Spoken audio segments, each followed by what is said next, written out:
അള്ളാനെ മാത്രം ആരാധിക്കണം. ഖുൽ തആലൗ ഇലാ കലിമത്തിൻ, ഒരു വചനത്തിലേക്ക് നിങ്ങൾ എല്ലാവരും വരും. പടച്ചോനെ മാത്രം ആരാധിക്കുക എന്ന് നമ്മൾ പറയാം. അപ്പം എല്ലാവർക്കും യോജിക്കാൻ പറ്റൂലേ?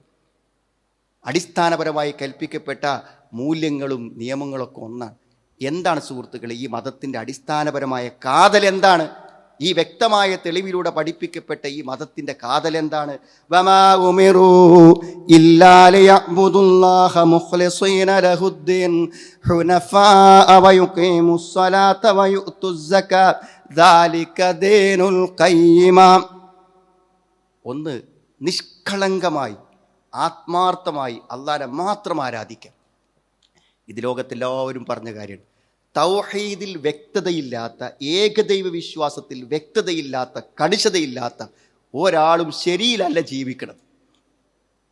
അയാളെ രൂപവും കോലും ആരാധനകളും ചിട്ടകളും ഒക്കെ കാണുമ്പോൾ ഉഷാറാണല്ലോ നമുക്ക് തോന്നും. പക്ഷെ ഉള്ളിൽ അള്ളാഹുവിൻ്റെ ഏകത്വത്തെക്കുറിച്ചുള്ള ശരിയായ തൗഹീദിൻ്റെ കാഴ്ചപ്പാടില്ലാത്ത ഒരാളും ശരിയിലല്ല. അള്ളാഹനെ ആരാധിച്ചാൽ പോരാ, അല്ലാത്ത ഒന്നിനെയും ആരാധിക്കാതിരിക്കണം. അതാണ് വമാ ഉമിറു ഇല്ലാ ലിയഅ്ബുദുല്ലാഹ മുഖ്ലിസീന ലഹുദ്ദീൻ, നിഷ്കളങ്കമായി അല്ലാഹ്. അതാണ് ഈ മതത്തിൻ്റെ അടിസ്ഥാന തത്വം. അതിൽ വീഴ്ച പറ്റുന്നവൻ മറ്റെന്തു ശരികൾ സ്വീകരിച്ചാലും അവൻ ശരിയിലോ സത്യത്തിലോ അല്ല.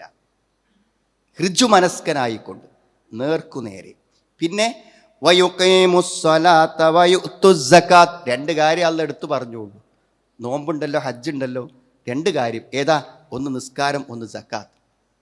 ഇമാം നാസിർ സയ്യിദ് റഹ്മത്തുള്ളാഹി പറഞ്ഞു, നിസ്കാരവും സക്കാത്തും ഒക്കെ ഏറ്റവും ശ്രേഷ്ഠമായ ആരാധനകളായതുകൊണ്ട് മാത്രമല്ല അള്ളാഹു അതിനെ എടുത്തു പറഞ്ഞത്.